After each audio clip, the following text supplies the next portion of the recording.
Good evening, everybody. Welcome to Rivalz Race Chat. Clinton, Geoffrey, and Adam Ross here as we are every week. How you doing today, Adam? I'm good, man. I'm all right. Haven't eaten a processed food in over 7 days. Yeah, let's talk about how that's going, Adam. I tried to give up caffeine once and nearly murdered the whole town. How's that Well, okay, going? okay, okay. let me. I didn't give up coffee. One coffee in the morning with oat milk, so I'm not following 100%.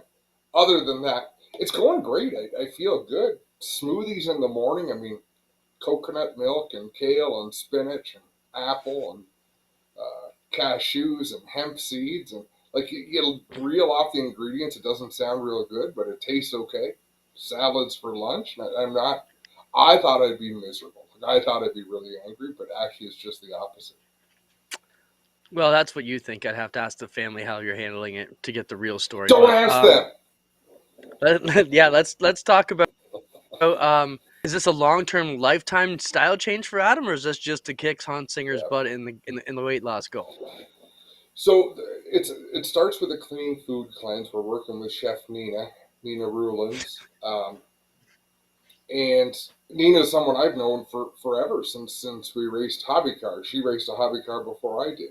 Uh, so the idea was, and that's why we made this challenge all the way till opening night of next year, because it's not about seeing who can starve themselves for 2 weeks or a month. It's see who can commit to something and change their ways and live better. So we are going to launch a Facebook page so people can play along. Here's what worries me about it. Okay, so you and I are traveling all these races, flying all over the place. You're not going to be able to find kale and all this specialty stuff you need on the road. And I mean, we could have a whole food show too, because I would love to do a food deal, but we can talk about that on the side. Maybe I'll come in and show you guys how to cook a bunch of healthy meals for yourself, even though I don't like to eat. But that's my concern, bud. How are you going to do it on the road? That was my problem all the time. Whenever I struggled with my face issues, food is not easy to find. And Spencer says Abby's a chef, so It's but Abby's it's doesn't fly with us. conscious it's conscious choices, right? No matter where we go, Clint. I've been to farmers markets in a lot of towns that NASCAR goes to. They're really pretty cool. Like St. John's, we could have easily found produce, whatever you want. It's choices and being ready. And I mean, am But I going to instead, give we up? found barley. Yeah, yeah, that's true. All right, let's get That's on with the true. show. We do have an exciting show. Good luck to your weight loss challenge. We'll keep everybody updated on that. Um, we were going to jump into our quick fire starter. Chat starters. We got some new topics we're going to talk about, but I see our first guest has joined us. We have a lot of stuff to talk to this gentleman about, and we tried to get him on before, but it didn't quite work out, and then it did, and it's just been a mess. But Alex Nagy is here. He can give us his official title and where he stands these days. But Alex has a lot to talk about.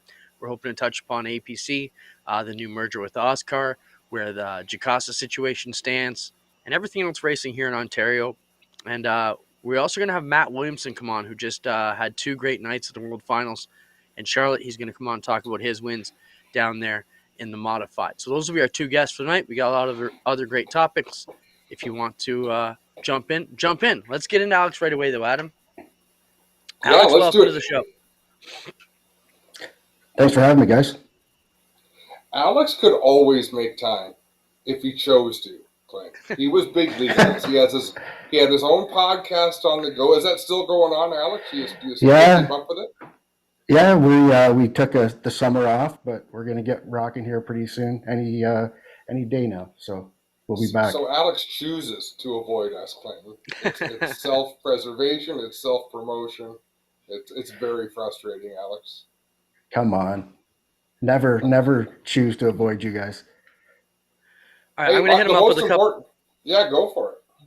I was going to say, I'm going to hit him up with a couple rapid fires here just because we got to get a couple things. First off, Alex, what's your current title look like on your business cards these days so we don't mess that up? You know, you do a lot of stuff still with Jacasa and, these other series. What business cards are you handing out these days? Uh, None. I mean, I'm still fortunate to be the GM of Jacasa Motor Speedway. I get to be the caretaker for now, and but like you guys, there's evenings and weekends, and we're not racing anymore. It gets dark early. It's going to be cold soon, so I need to take on some other projects, which is some of the work I'm doing with APC/United Racing Series. Before we jump off that, Adam, let's just wrap up the whole Jukasa thing. So, what's the corporate line, Alex? I've heard you say the place is not torn down. There's still maybe a chance or hope down the line. What are you telling people who ask you where it stands now? Yeah, absolutely nothing has changed. There isn't, despite what people say, not a thing has been sold, not a thing has been knocked down, torn down, or anything. There's absolutely no change there at all. Um, I think that I still have hope that there could be an opportunity for somebody to purchase it as a racetrack, and if that happens, that would be awesome for our industry. Right on. So Alex, let's switch gears then to things that are pretty active and keeping you busy. Being Delaware Speedway, the APC series, the Quick Wick Super Stocks, the acquisition, the merger of Oscar Modifieds and Oscar Hot Rods. Is the goal to produce a complete plug and play show where you go into a track and basically take it over uh, when you have them on your schedule, or is that not fair to say? Yeah, no, that's not fair to say. To be honest, there's been no talk of that at all. Is that a possibility? Anything's a possibility. But Dave Gameforth is still in charge of the series day-to-day operations. He has a mock schedule he's going to try to implement here soon with the racetracks. So there's not any plans for us to go somewhere and try to lay this huge show on other promoters. It's just not. I mean, you guys know as well as anybody that doesn't work for a lot of people. Alex, how did the whole deal come together with Dave? I mean, he kind of lived through a bit of a split there with the super lates, and it looked like something was going on between, Sunset and Brian, what he had going on, and right around the same time this came about. How did this whole deal get going? Yeah, long before me, Clint, uh, Luke and Dave had talked on and off over the past couple of years about possibly doing something together. I think Dave's a warrior. He's been at the Oscar thing for quite a while. The program itself's been um, operating for 32 years, so there's a lot of history there. Dave is really a one man band, and it's always hard for him to. I know he's probably on the phone with you, Clinton, sometimes. I know JP, myself, just for help, advice, all the time because he has nobody to bounce stuff off. So in those conversations over the past couple of years, I think things heated up this year at towards the end of the year at the Delaware race when Oscar was there. And I mean, it looks like it's based on around the same time as the sunset announcement, but that did that expedite it? I'm sure it probably did, but that wasn't the reason it happened. It's kind of been in the works for a while, but I think it ended up being a good time for everybody involved. Alex, just in conversations, I heard there's some promoters meetings coming up among the asphalt track promoters in Ontario. And it got my wheels turning that people who watch our weekly show or people who go to a lot of races probably don't realize that the promoters all talk. In fact, the promoters gather. Why is it important to get everyone together? And sometimes it's to brainstorm ideas, sometimes it's to air laundry out. There's lots to talk about. Why does it matter? Yeah, I really think it matters. Prior to me going to Jukasa, this had happened in some fashion prior to me being involved at Jukasa. And it kind of, I think, there was, I don't know, I wasn't there, but you hear things like people said they were going to do this and ended up doing that. And one thing led to another, and I think that they felt the meetings were meaningless. So once we were getting settled at Jukasa, I thought, it's important.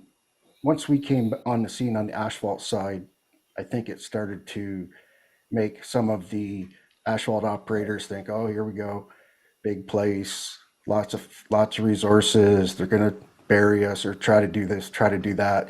So at that point, I thought it was important to get us all back together at the table and So we did, and it's been about 5 years now that the asphalt promoters operators have been meeting. Talk about, listen, there's only so many months in our schedule in Ontario, so you're not going to stay off everybody's toes all the time, but for the most part, we all have. During that time, we've accomplished common rules for the mini stocks and for the super stocks, which was huge. Kind of taking a page out of the dirt playbook. Pro late models now are racing at 3 or 4 tracks and really within all the same rules, along with APC late model series. So there's a lot of commonality now. A lot of people can cross over. And actually, our first meeting for this year is going to be tomorrow, and to be a lot of business talks to share ideas on how to make money, whether it be from concessions to uh, beer gardens, purchasing, all those things.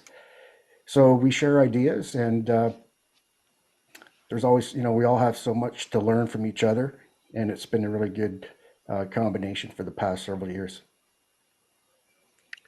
Alex, when we had talked a couple years ago at the ABC promoters meeting in London, that topic did come up. And just to clarify a bit more about what you touched upon there, the promoters can get together and have some buying power, right? And someone like Luke understands that buying power with the APC distribution system they have. Luke was talking about, so they can, if we're buying, I don't know, 50,000 pounds of Speedy Dry, Luke can buy that and then sell it to the tracks at a discounted rate, manage the distribution through their delivery trucks already. They have stores in most of towns. I think it's a great idea, and if it brings the cost of racing down a bit, it can be huge. My question for you, Alex, is what's the biggest what's the biggest way you guys can make sure that the tours don't hurt the weekly tracks? And I know this also came up in that meeting. The APC and the Quick Super Stock tours are strong and running good, but there's a worry that they're going to take away from the weekly racers. How do you manage that expectations to push your tour forward, but still, make a guy like John Caselli or JP feel like you're not hurting his Saturday super stock deal? Yeah, so the late models are one thing. I think I don't think, I know anybody that watches our sport knows that late model racing in Ontario has regathered strength and momentum after the APC Late Model United Racing Series program became what it is 5 or 6 years ago now. So that's undeniable. The super stock thing, I think people think of it as the United Racing Series. Yes, the 5 race series that we've had the past couple of years is definitely under the United Racing Series umbrella, but we don't have the super stock series per se. The racetracks have super stocks, and we have done super stock racing in conjunction with, and it'll be on the docket tomorrow to see what the promoters, other tracks want to do with it. Because if they don't want to do it or be part of it, we won't do it. Because if we did just do super stock races on our own, that would be hurting tracks. So anytime you go and do something on your own and take from a weekly program, then you're hurting tracks, which I think is ridiculous. The Oscar modifieds and hot rods don't race weekly anywhere. So that was something to merge with them. It definitely doesn't affect any racetrack. And Dave will schedule races just like he always has. So it's going to be business as usual, except he's got support, marketing side, technical side, business side. So I think that people think that we have the super stocks, but we don't. For all we know, tomorrow the tracks might say, we don't want to do it, and they don't want to do it. Well, either we screw them over and take it out and do it, or we back away. And I can tell you, we would not screw them over. So super stocks, we'll see where that goes. It's been great. I think the drivers enjoy it, and Quick's been a big part of it. And it'd be fun to keep it going if it works out for all the racetracks. If not, we'll discuss all those things tomorrow. Now, at the banquet recently, Alex, you talked about a few APC series events that were going to stand out from the others. If I'm not mistaken, there was going to be Delaware, Sunset, and Sauble Speedway with Yes. extra distance. What's the thinking? What do you want that to look like, and what do you want it to achieve, and what's the benefit? So it's like anything. I know that you guys know this as well as most. I just don't want things to get stale. To have 9 races every year at 100 laps apiece at the same places with the same procedures. Listen, things can get old. I think our drivers and teams have spoke. They have mentioned they'd like to have some longer distance races. So our hope is that within a 9 race series, that is still the same. But we're going to try to create at the start 3 marquee events within that 9 race series, one being in the spring, one being in the summer, and one being in the fall. So, the procedures for those races will be a little bit different. They're not totally decided on yet, and we haven't announced those, but that's coming together. Um, it's going to be some more different strategy for the teams. There will be uh, up to 2 tires change, and yeah, just really to add something different, to create excitement, to create these marquee events within the schedule, which is good for the teams, the partners, and also for the fans, which is the most important thing. Alex, let's look at the crew of drivers we built here with the APC series over the past few years. I mean, this series continues to grow. It's got a great diverse talent. I mean, myself personally, I'm a dirt guy who just got brought in this a couple years ago, so I'm learning all these guys, right? And you see all these personalities, and I mean, I don't know too many series that have such a great, colorful cast. And for us as a broadcast partner, it makes it easy for us because they're really embracing what we're bringing to the table by sticking cameras in our face. Like if you had told me 3 years ago you could go up to Daryl Timmermans and get him laughing on a camera and joking in the microphone, it just wouldn't have been happening. And I think everybody's starting to grasp what we're trying to bring to the deal from the G4 side. But man, what a bunch of talent. Just talk to a bit about, the level of the teams and the talent and the characters you've got there because that adds to the whole sport as well. It does. I listen. I tell those guys and girls all the time that I've been fortunate or unfortunate enough to be involved in a bunch of different programs, tracks, north and south of the border, series. But like you said, Clint, for me, this has been the funnest group of people to work with, and the talent is. I put these drivers up against anybody, anywhere, uh, any type of car. These guys have shown they've jumped into different vehicles and competed right off the bat. So I tell them all the time how great they are, and they are, and that's part of the reason why to increase this program with these 3 marquee events because they deserve it. They're going to showcase more of their talent. Their teams are going to showcase their diversity, and but you're right. There's a huge cast of characters. You've seen it at the banquet. It's a fun group, and they work hard and are very talented. They've, with help of G-Force and everything that I think we're doing on our end, and the fan support, which is unbelievable as far as asphalt racing goes. Um, it's the sky's the limit. It's there's tons of potential. I've got a question. I want to veer in a little bit different direction and get technical, just because it struck me as surprising. I was talking to an APC late model racer this week, and they had said they just pulled the engine out of the car because they were going to send it to an engine builder to be refreshed, and they were expecting the bill to be upwards of $10,000. Uh, can can you define what is the engine program? I know it's a variation of a crate engine, but what is it that they're allowed to do that brings a cost to a tune up to 10 grand? Yeah, so there's Red Seal and the Blue Seal engine. The one is totally untouched, right from GM, resealed again by ABC officials. So definitely untouched, unopened, and you're also allowed to, if you will, lack of a better term, blueprint them. So they have to stay within GM specs, but they can go in and adjust their check tolerances and upgrade a few things. Hopefully, some of them feel for longevity, but the cost is labor.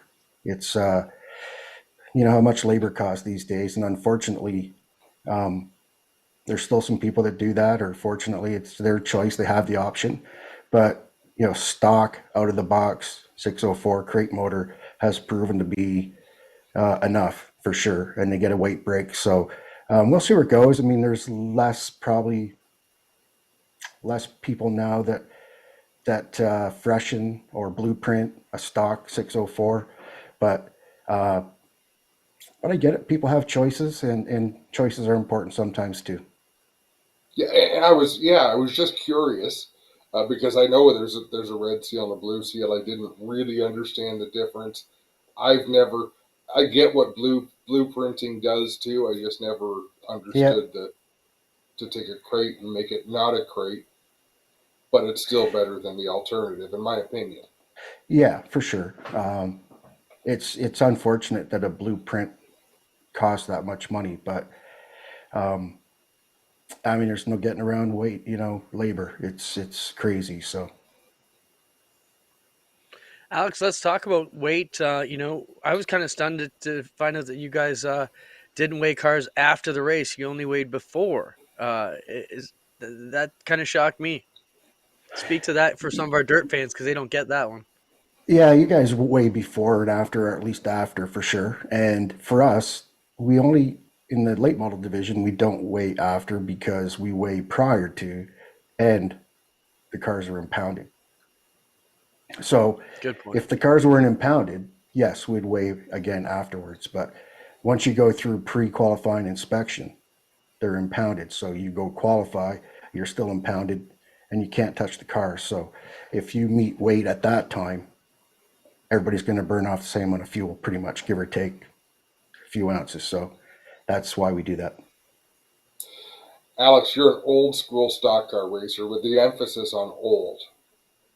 Ross Chest, Ross Chastain's move at Martinsville. Love it.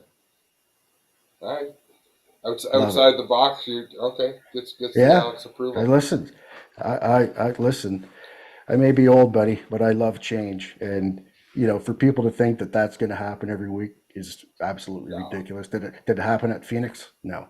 I We thought may they did never. a great job at Phoenix, Yeah, showing the angle of the wall, like showing why that won't happen. I thought it was brilliant. It's hard to find yeah, an advantage. yeah. I mean, and how many times if Chastain did that 10 times, how many times would he make it work? He probably did it already once. Yeah, yeah, good point. Alex, I appreciate you being here. Anything else you want to talk to Alex about, Adam? No, I could talk to Alex all night. It's all good. It's a long I got a winter. couple. We'll hit him up again. I'll give you another one, Alex. What's the Oh, biggest thing facing us here in Ontario? What's the biggest thing that's got you worried going into the winter?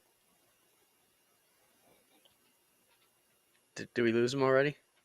oh, we might have lost Alex. I hear. I think we did. I thought he just Yeah, had a smug look on his face. you can get Look him how lost there, proud of Spencer, until himself he he comes was. back. But All right, I I guess that was does it with Alex Nagy.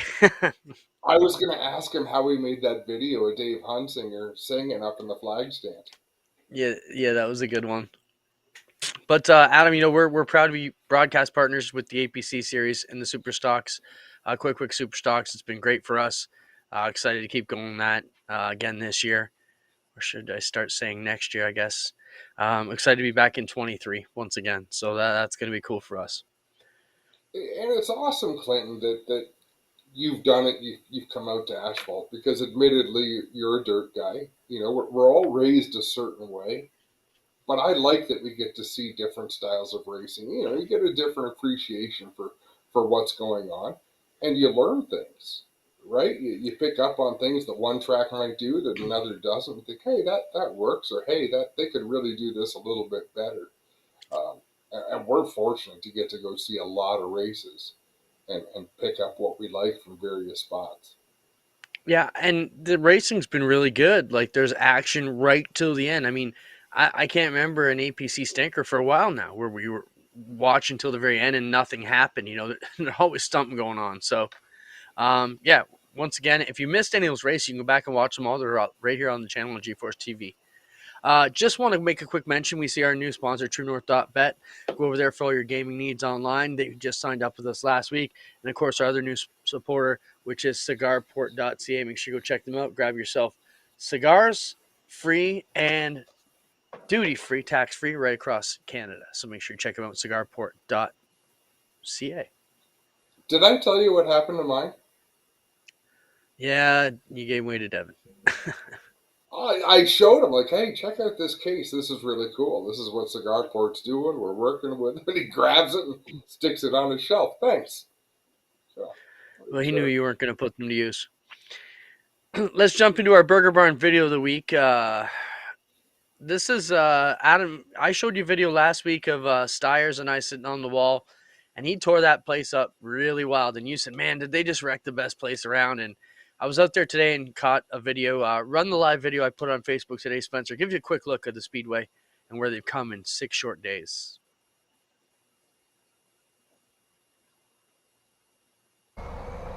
Well, good afternoon, everybody, or right around noon. Just giving you an update of what we've got going on in the Speedway here today. So we showed you last week that Glenn was opening things up and taking about 2 feet off the Speedway surface to kind of get down to some of the better red clay we had when this track was originally built and for the first few years of the Speedway. Well, I got a lot of messages, people asking me, are they wrecking the best track in North America? And no, Glenn and the crew have done a fantastic job. If you look up here to the turns, things are pool table smooth and looking great. And looks like we could almost go racing if we had to. And if you look towards the infield here, I'm trying to zoom back out on it. Towards the infield here, you can see they're going to pour in some concrete in the back there behind Victory Lane and kind of try and keep that from flooding. But if you look down the Speedway surface here, things look fabulous. They've done an excellent job getting it back in order. And, you know, we were maybe a bit worried when you seen all the work and all the dirt going around, but I think things have come out amazing here. So just want to give you a look while I'm up here today. The track looks fabulous. And man, if this weather was good, we could be racing this weekend. But kudos to Glenn and the crew and everybody that has done the work here. Obviously no interior walls yet. All the inside walls are out, and they continue to work on that at both ends as well. But the surface itself looks awesome.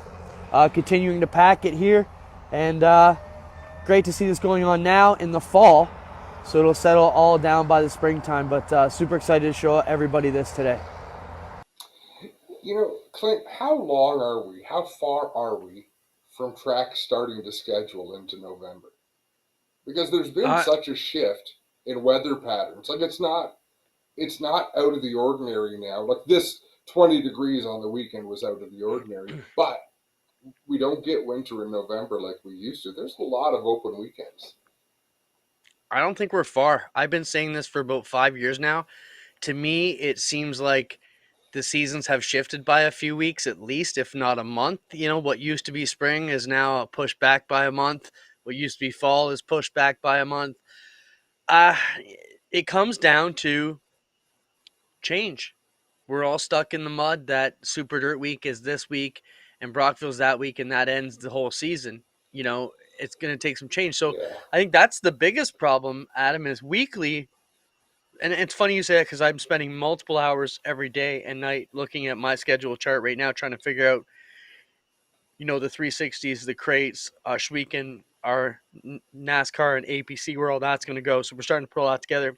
And I think the hard part is, you know, through the season, we all work together and we all still we all race.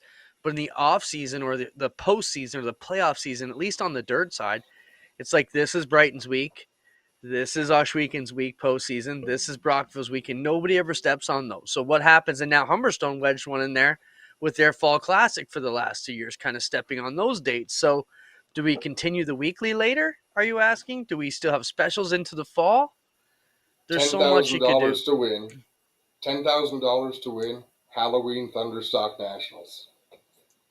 Try to draw cars from many states, many provinces.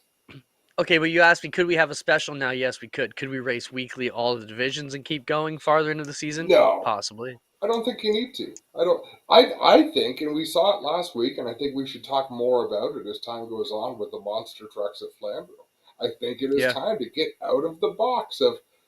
Now we're about to talk to the exception to the rule because that is still a type of racing where they will race 5 nights a week. But even that, they don't race as much as they used to. But we're at a time where a 360 sprint car racer at Ashweekend doesn't necessarily want to race every Friday night. Give them nights off. Like there's nothing that says they have to be on the card every week. There's nothing that says anything has to be on the card every night a track is open. It's time to think outside the box, diversify, and get creative. Right on. Let's bring on our next guest now, Matt Williamson, or as we're calling him, Money Matt, after another good weekend in the States. Picked up 2 of the 3 features at the World Finals. Matt, welcome to the show.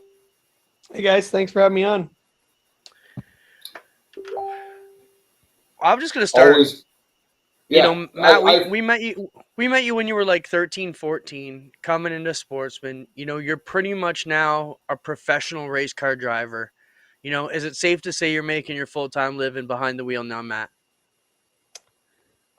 Yeah, until about 2 weeks ago, I was worried about what I was going to do this winter, but obviously we had a good couple weeks, and I think I can rest easy now and not have to worry too much about what's going to get me through to February. how often do you go into the business, Matt? Like how much are you focused on being a race car driver, and how much are you focused on being a part of a pretty successful business?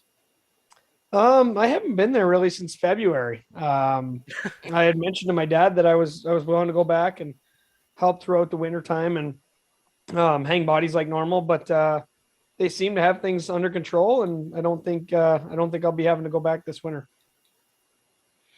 Right on, Matt. Let's talk about that. You're in a unique situation that a lot of guys maybe would have trouble managing. Talk about what it's like to race for all these different race teams. So many questions in there. How do you decide which car you're bringing to which event? How do you decide, who's going to foot the bill? How do you split the cash? I mean, there's so much dynamics that go into the 4 or 5 teams plus your own team that you win. And of course, the guy who's got to make the money and pay the bills is going to say, well, I'm going to take my car everywhere I can because I get to keep all that money and not share it with the cars. But maybe just talk to a bit about the dynamic, Matt. How do you pick the car? How do you choose which car owner is going to take the lead at which event? And, how does it all work out? Yeah, I obviously started racing our own stuff with Wayne Kahn's help. So that's kind of our Merrittville small block Canada package. We do a few big races with that. Like we'll do Dirt Week, whether it's the satellite shows or the actual Dirt Week.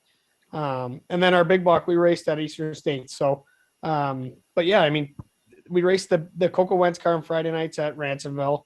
The Short Track Super Series races are always with Jeff Barrett, and the Super Dirt Series races are always with the Buzz Q88. So it's kind of simple because we have 4 different cars essentially. We got a big block on Hoosiers. We have a small block on Hoosiers in the States, and a small block on Hoosiers in Canada. And then we have Jeff Barron's car, which is on American Racers only. So it's actually simpler than you would think it is. Really, the hardest part was when the 100 Grand a Win show showed up at Orange County. Obviously, everybody wanted to race that one, but Jeff got to run his car just because he's got history there. How much difference is there, or is there a difference running on an American racer versus running on a Hoosier? Do you have to change your style at all?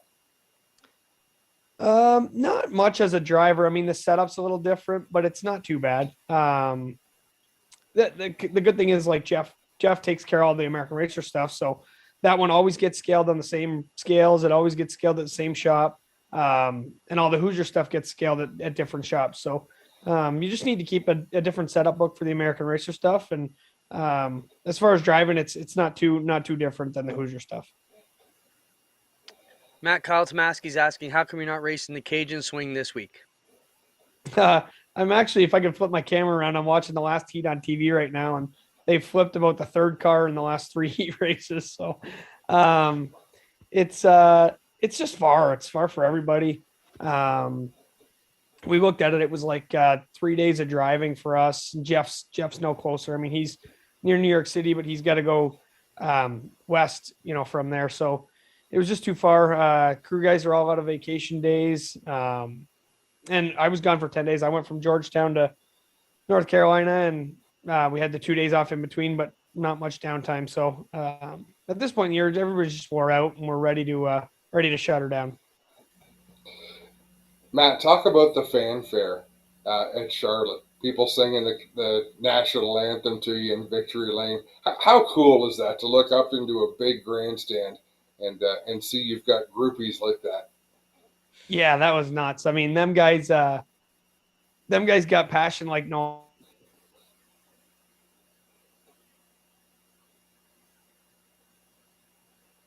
Should we lose Uh him there? oh. I thought we might have lost me. I'll see if I can get him to But reconnect. so the fans singing the national anthem, and it is a pretty cool Victory Lane set up there at Charlotte where they look down over. But surprisingly, Matty Williamson was not the most popular Canadian winner on the weekend at Charlotte, I don't think, Clint. Yeah, Matthew Desjardins, former sportsman racer, got in the modifieds the last little while and came back, and man, he managed to get up front and hold off Fuller for the win, which was a huge win, and we've seen that with Tim Kerr. We've seen that with a few other guys. It produces some good first time winners.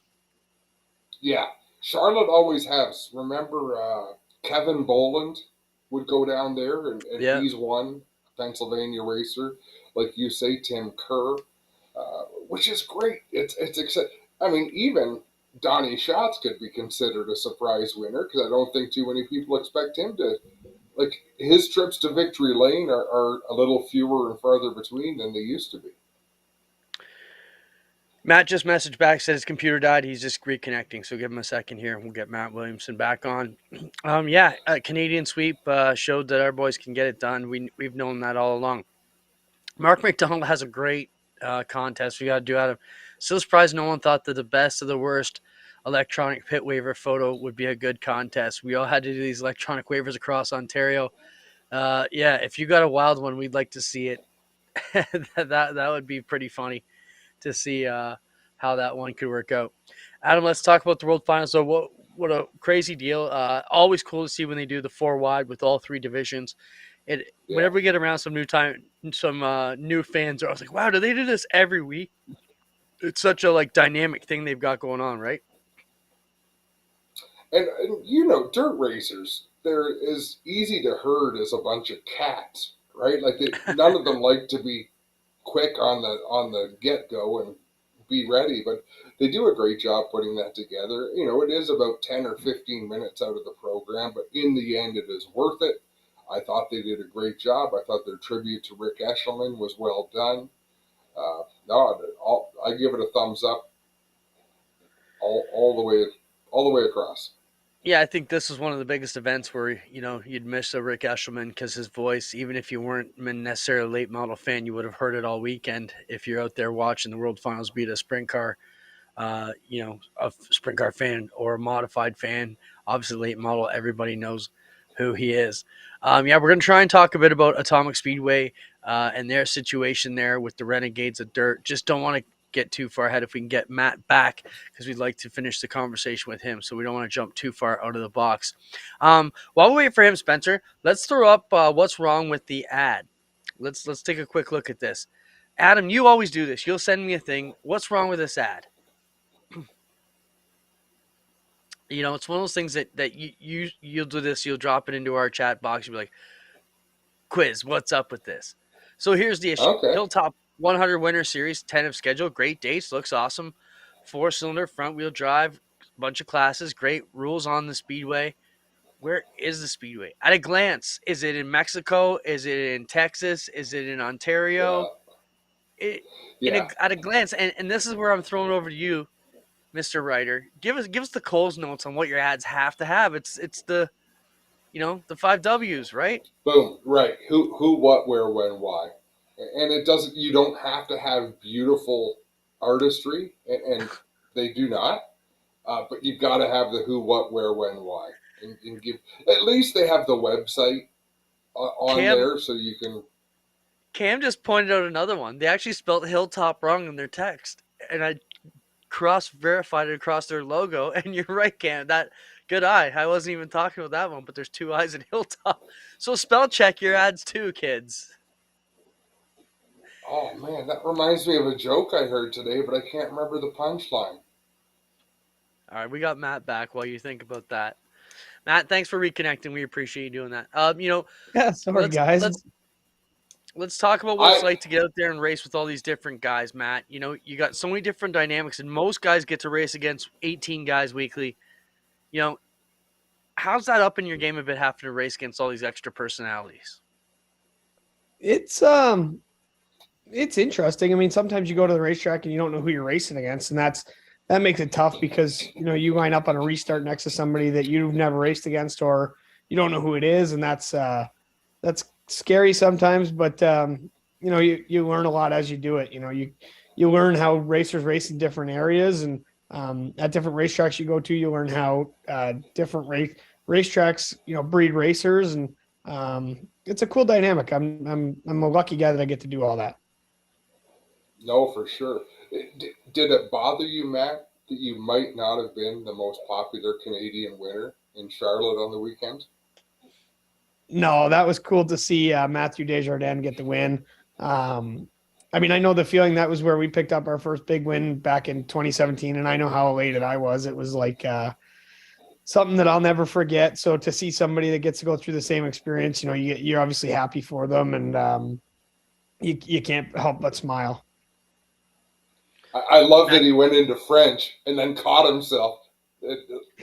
So I'm answering in French, but it was just so natural. It was fun to see. But it is very cool to have Canadians sweep the World Finals. I think is really, really impressive.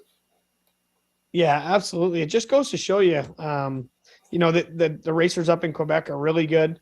The racers around here are really good, and certainly, it's not an area. It is an area that kind of gets overlooked as far as talent wise. Because the States just has so many race car drivers down there, and so many big races that they breed good race car drivers, and obviously Canada does too, and we prove that. I got a few more for you, Matt. So first off, let's talk about Matt Shepard in the season he had. I know you're friends with Matt. What goes on there that you just start hitting? Is it you're fill up on confidence and you just keep rolling? Did he have a great setup? Is it all talent? How does Shepard string together a season like he did in 22? Yeah, it's impressive. I mean, I know how hard it was for us to get to the wins that we got this year, and that was like my career high, and it was tough. I mean, I don't know how he got 10 more than we got, and plus he's down in Louisiana racing right now. He has a possibility of winning 45 races this year, and that's incredible. I mean, that's a season that I've never seen put together by a Northeast modified guy, and you certainly got to tip your hat to him. But they got everything clicking. They got confidence. They got good crew. They got obviously good race cars, and Matt's got a lot of talent behind the wheel. So it's tough to beat. I mean, we got chasing the dragon throughout the middle of summer there, trying to find a magic setup that would beat what they were doing. And, we found out the last 2 weeks that sometimes you got to run second before you can run first. Man, that's pretty powerful stuff, though, to say, Matt, because you get to a point where obviously you can win big races. You've won big races, but that doesn't mean you're going to be at the absolute top of the game all the time. Someone comes along and hits on something.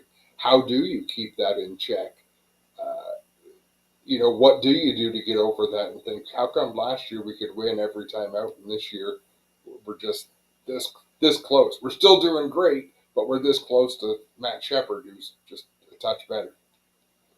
Yeah, what really was an eye-opener was when we went to Fulton with a small block, and Fulton you can weigh 2,350 pounds with a small block, and you have to weigh 2,500 with a big block. So that goes back to Merrittville, back when, guys like myself or Bowman won with small blocks, and how much of an advantage it was to have a small block. So at Fulton, we unloaded a small block and, passed Matt early in the race and pitted for tires, and got rolling the second half, got away from him, and he got back by us in lap traffic, and I reeled him in, and it was like he turned the light switch on, and all of a sudden he took off on me. I mean, it was really an eye opener to how good his race car is right now. And It's almost like he's playing around with everybody at this point. He had a big block and beat us with a small block with a 150-pound weight break. Just goes to show you how good his car is. Yeah, it seemed like when I was out on the tour, Matt, the best way I could describe is he's just good at biding his time. He knows when to go. So for the first 60 laps, you're not even talking about the 9 in the last 20. It's all you have to talk about. Let's talk a bit about who's the best driver out that you're racing against, Matt, that we're not talking about right now. Who's the next kid coming up, or next driver that maybe is going to catch big wind here in the next year or two? I'd like to say like a guy like Alex Yankowski. He's I think 16 years old, and he won at Charlotte last year, or maybe he's 17 now. But he's a guy that's going to be really good coming up. And then there's guys in sportsmen like Logan Watt. I think he's 13 or 14, and he's won a lot of big sportsman races. So the Northeast Modified talent pool is pretty big. To see guys that are 12 or 13 running big cars and running good with them is it's pretty cool. I mean, I know I was 19 when I started racing modifieds, and I felt like I was still too young at that age. So these kids, they're maturing fast, and obviously the video games are helping them get to be good. What do you have planned for next year, Matt? Will you run a similar schedule to what you did this year? I think so. I mean, I don't know if we'll get as many races. This year we raced 95 times. We raced a few up in Quebec that were kind of unsanctioned, and we traveled to Cornwall a little bit. So I'm not sure we'll do them again next year. I think that everything we'll do might be sanctioned. I know that the Super Dirt Series plans on coming to Canada next year. So that'll take care of those races that we went to and nobody else did. But yeah, it's probably very similar to what we did this year. We'll start in Florida in February at Volusia. Then from there, I think we're going to go to Hagerstown, Maryland, and Port Royal in Pennsylvania. Matt, is it a time of year where you've already solid it up to keep all the owners still in the fold and everybody's going to keep the super team rolling? A few weeks ago, I didn't know whether we would be. I was worried I was going to get fired. Just, anytime you have a struggling year, it's just like a hockey coach. They gotta put the blame on somebody, and the race car driver is normally the one that takes it. So I was worried about it a few weeks ago, but I think that the last few weeks we've shown we can build speed again and keep everybody happy. Buzz was happy after Charlotte, and Harry was happy after Georgetown. So hopefully we can keep them two teams rolling and bite off some big wins again next year. What will you do? I just want to throw this in there. Out of 90 races, Matt, you won like 30. You have like a 30% win ratio. That's insane. You're winning 1 out of every 3 races right now. Yeah, I mean, it's cool. Obviously, like, we won a lot at Merrittville. We won a lot at Ransomville. But like the stat that I look at is like we won at like 12 different racetracks or something like that. So that was cool to do this year. It just goes to show you how good my guys are behind me, though, too. I mean, all my crew guys that travel down the road with me, and all the car owners that provide us good equipment, we can go to different racetracks and show up and win. So that's cool to do. Is there anything you can do, Matt, over the off season to keep sharp, stay in shape? Do you try to get fitter than you are now? Or?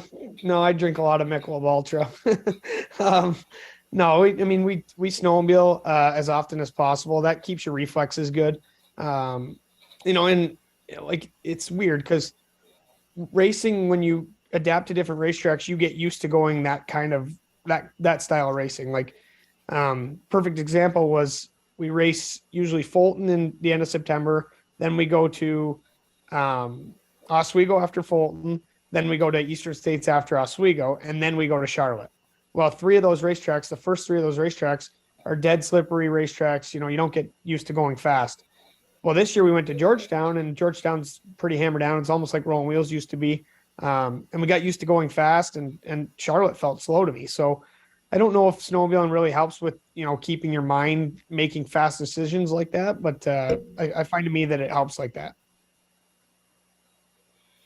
Right on, Matt. Thanks so much for being with us. It's great to see your progress and doing so well.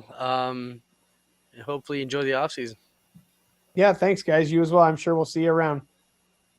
Yes, sir. Be good, Matt. Matt Williamson off to the Maryville banquet this weekend to pick up his accolades. So congrats over there. You know, Adam, it's always great when we get these guys on. 20 years ago, Clint, Pete McNell was larger than life, right? He was Mr. Smallblock. He still is Mr. Smallblock. But he was the best thing to come out of this part of the world. And it made, I don't know, did it make us relevant when you'd go down to Super Dirt Week and he was a car to beat? Well, look at what's happened now with Stuart Friesen, Matt Williamson, uh, in big block competition, right? Small Yeah. block was always, it's kind of a, it's not really the Xfinity to the Cup Series. I don't think Cody that's a fair McPherson will. analogy. Cody McPherson and Rouse, they've been wiping the floor in the Sportsman for a while. Cody had a killer year again. So we don't idolize Matt Williamson, even Stuart Friesen, quite like we did Pete McNell back in the day. But they're seeing even more success, like success at an even higher level. It's just really impressive to see how things change.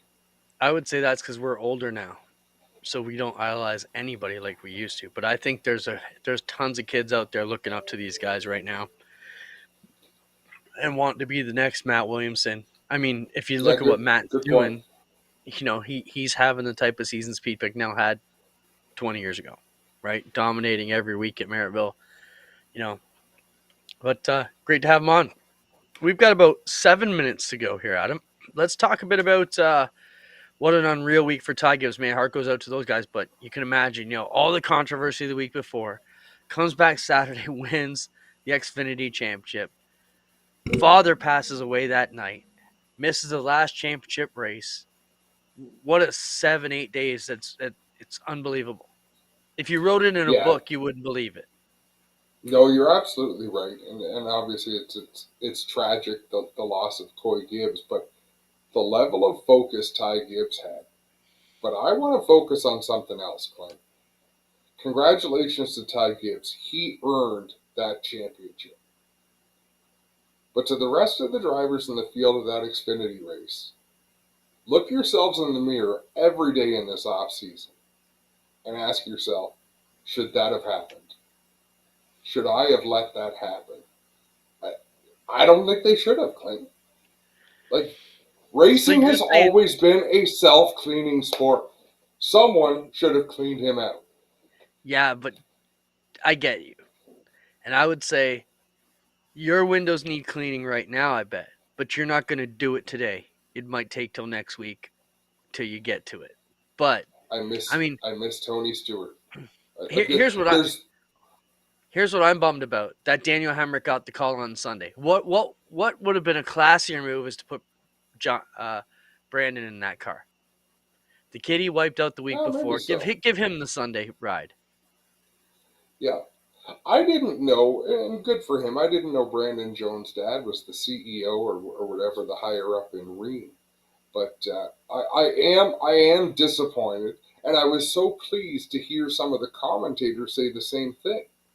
You're, you've got to show that you have the intestinal fortitude to stand up for yourself. And there's a lot of drivers who could have stood up for themselves, but there's one in particular who should have. And I'm telling you that will haunt him the rest of his career because he does not have the cojones to do what he should have done that day. That's my opinion. I know it won't be shared by a lot of people, but he You're had his welcome to it. chance. Fair enough. Again, He was on his, like, it's not like he wasn't near him. He was right there. It just like pulling off a band-aid. happens. Um, let's talk about Atomic Speedway. We're trying to figure out the whole gist there, but looks to me like the Renegades on Dirt was doing a joint deal at Atomic Speedway, and it was supposed to race for 14K. They ended up racing for 4. It was a big disaster, man. I don't want to comment too much on it until we can find out all the details. But yeah, it was just one thing we added to the chat rundown, and it's sticky stuff, man. It's a bad deal. But from what I saw on social media, there is so much vocal support for the track owners Yeah, that it makes me think So it wasn't the ownership of the track. Something must have gone on with the Renegade series. So again, I want to have more sides to the story, but basically, cars showed up to race for 14,000 to win. Instead, they raced for 4,000 to win, and from what I understand, everybody's pay envelopes were quite a bit light. But you don't find that out until you're at the pay window. That's when it hurts. I mean, if you're in problems, the promoter almost has to say at the drivers, like, hey, guys, here's where we're at. If you want to go, I get it. But you can't wait till everybody races and expects that money and then puts their hand out. I'll tell you what, I got burned by that. One race this summer, and I can't remember what it was. It was a 360 race. And we had the payouts done, and someone came to me and said, hey, the website says we're making this. And I said, show it. And sure enough, there it was on our website, 500, $1,000 more. So you know what we did? Went to the safe and got them the money and paid it out. So Yeah. that just on our end it happened because we had, in the planning, you've talked about it making it this way and then it's that and it's this and that. When it finally actually gets there, like, oh shit, okay, we fixed it. Let's finish off on old days and ways. Adam, I know the Dave Moody Announcer Summit is out there. If you want to go check it out, check it out. I don't know if we need any more commentary on that. Let's talk about Moody, because we'll do the old days. That'll live. We could do that anytime. Let's do it on a week that we're jonesing for content, because I could probably talk about the old days for a good 10, 15 minutes of the way we used to do PR. Is that okay? Yeah. Yeah, hold that off for another week, and let's close it off. Dave Moody is putting on an Announcer Summit, which phenomenal. I love the notion that if you're an up and coming announcer, or if you're someone who just wants to know a little bit from a legend in the sport, you can go and pay $160 and listen to Dave Moody speak. I don't see what makes it a summit. A summit, I would think, would be a number of announcers getting together and collaborating and talking, Clint. But truthfully, a lot of announcers don't like working together. Like, there's not a lot of, I think there's camaraderie, but there's not a lot of team building. We've been able to break down a lot of barriers. That's one thing at us. We have always been pretty much an open door in our world. Like, hey, you want to talk? Sure, come on in. Yep. I think you and I should take the summit. Let's grab a bunch of chips and some cake and some, fatty stuff, and we'll chicken wings, and we'll sit down and we'll eat it. I don't see why you got to be like that. If you're buying, I will go. I will have a And listen, watch me. because I do think no, because you don't eat. Hey, you know what? I think I owe you 2 Burger Barn. I owe you at least 1 steak dinner from last year's banquet, or 2 years ago when I said if you guys host it, I'll buy a steak dinner. And then there's got to be at least another reason. So I would like to cash in both those dinners right now while you're on calorie counting intake. And let's do this. Let me get caught up right now. No, Greg Calvin owes me a steak dinner too over a bet he lost like years ago. Yeah. Maybe we just don't pay out steak dinners. I won one at the Pinty's race this year because Dave from Quick Wick said there's no way the Pinty's race is going to take the green flag before 10 p.m. But he didn't know I got to make the schedule, so I guaranteed I won that steak dinner. That's awesome. Yeah, we need to change bets. Good talking to everybody, though. We appreciate Matt and Alex stopping by. We're in a good spot. Before you know it, it'll be Christmas. Before you know it, we'll be back to the tracks. Steve Shaw, why don't you come on next week? You're always hanging around the chat every week. Come on. Let's talk about what's going on in the West. Talk about building some Thunder stocks. Talk about Southern Ontario Motor Speedway. And everything else we need to talk about. Yeah, good talk to go? about where we can find a rolling chassis. I know someone who might be looking for a rolling chassis Thunder stock. Oh, well, we can definitely make that work. Thanks, Spencer, for everything you do. Thanks, everybody, for stopping by. We appreciate you being here with us. And that's it. We're out again. See you next Tuesday. Cheers.